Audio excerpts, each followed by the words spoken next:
Zombie debt assignment. How to apply delinquent accounts, zombie debt, and/or aged primaries to your personal or business credit report. By K. Lund. Introduction. Before we enter into this treatise, allow me to introduce myself. My name is K. Lund and I have been a finance manager at a reputable Chevrolet dealership in North Carolina for the past 29 years. I usually handle all of the accounts that are serviced every year by myself for my company. This puts me in the position to deal with a lot of financial obligations, mainly debt, and how these affect our customers and the other companies we consistently do business with. Needless to say, during my many years at this position and the one I held before this, I have learned many tricks of the trade. Although, most companies that are fortunate enough to understand how to sell their debt in a most lucrative manner usually do this in bulk. That is the regular industry practice and standard. However, I have learned that it is much more profitable to break down the portfolios of delinquent accounts and sell them individually. Is this legal? That's a definite yes. But I will say that this practice is highly frowned upon in my industry and others. This is due to the fact that there is a loophole within the credit laws that allow individuals to benefit from the unpaid debts of others. Usually, it is only the large firms and many debt collection companies that solely benefit from this massive amount of debt. However, in this short guide I am going to teach you how you can personally benefit from the unpaid debt of others in a few simple instructions. I must warn my readers, every step must be followed exactly.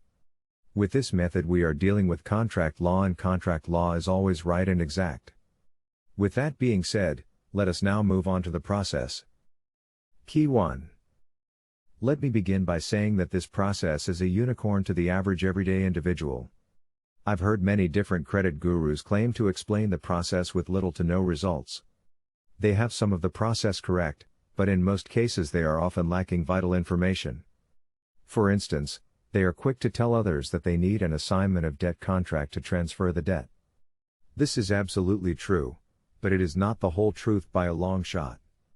What most don't know is that there are 2 assignment contracts required to complete the circle. Just like anything else in life, there must be a balance in the credit reporting data. This means that in order to update your file, another file must be updated also. I will explain this further later.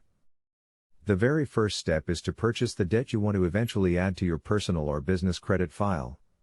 I usually sell our debt on 3 different sites. These sites are also ones on which individuals may purchase debt individually or in portfolios. These are debtcatcher.com, debtconnection.com, and debtmarket.com. Although these are each reputable sites, be careful of scammers. Once you read this guide you will never have to worry about being scammed again.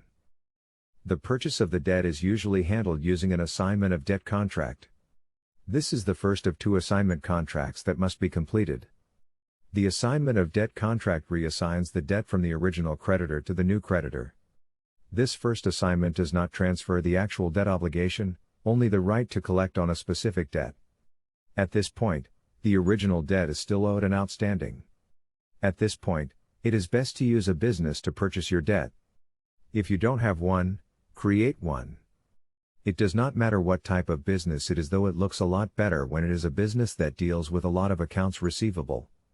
For example, car dealerships, loan administrators, vendors, debt collectors, etc. This action will become clear later. When purchasing debt you must make sure that the accounts are fully documented.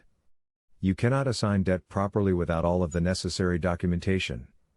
This means you need to have a copy of the original contract, all payment information in spreadsheet or digital form, and any notes dealing with the account.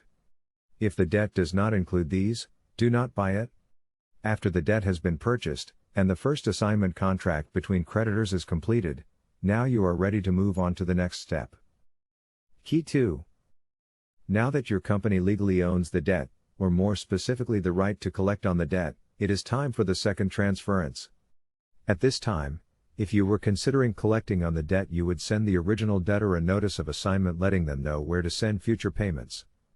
The second assignment contract is known as an assumption of debt agreement and is entered into by the original debtor and the new debtor, but also requires the signature of the creditor that holds the debt at the time of the contract establishment. If you followed the steps in Key 1, then your company is now the creditor. This document actually transfers the obligation to pay the debt from the original debtor to the new debtor, which will be you as the individual, or business. You must enter the original debtor's information into the contract. This is why it is important to get debt that is fully documented, so that you can have all of the original debtor's information to fill in the necessary fields. In this contract, the original debtor is the assigner and you are the assignee. It is necessary to get the assignee's, yours, signature notarized. This is extremely important. You must also have the signature of the original debtor. If you cannot get in touch with them, don't fret. You can always sign for them. This will not come back to bite you, being that you are actually removing a debt from their life, and if it has been less than 7 years, from their credit report also. The creditor, which will be your company, must also sign this document. This is why it was important to purchase the debt originally as a company, being that you would personally be the creditor and the new debtor in this contract if you did not. That is like trying to get credit for paying yourself. Hopefully, this is all clear and you are now following the blueprint so far. When all of the necessary documents have been filled out and signed, we may now move on. Key 3. Now that you own the debt as well as owe the debt, you are truly in a position of power. Now you must create the final contract to cement the whole process as well as complete the circle. Being that the newly transferred debt is still outstanding, it must now be settled. You settle the debt by entering into a debt settlement agreement between your company and yourself as an individual, or business. You want the settlement amount to be as close to the remainder of the balance on the account as possible. This is because sometimes the credit bureaus will only list the amount paid and settlement on your credit report as paid. You want the most amount of money shown as paid as possible. Only sign the agreement from the personal side. Do not sign for your company only listed in type. Make sure to get this notarized. Now my friends, the debt is settled and contracts perfected. The only thing left to do is get these accounts reporting to your credit. Key 4. This is the most important step, so pay close attention. Take all 3 contracts, and make true and correct or certified copies of each. Place these in a manila envelope along with a copy of the original contract, and a letter of correction, update. Make one package for each one of the credit bureaus. You cannot send these to the original creditor, being that they no longer own the debt, you do. The letter of correction, update should state what is enclosed in the package as well as the items to be reported on your personal or business credit. Make sure to send these certified mail so that you know the date when the credit bureaus receive each package. They have 30 to 45 days to either respond or place the items on your credit report.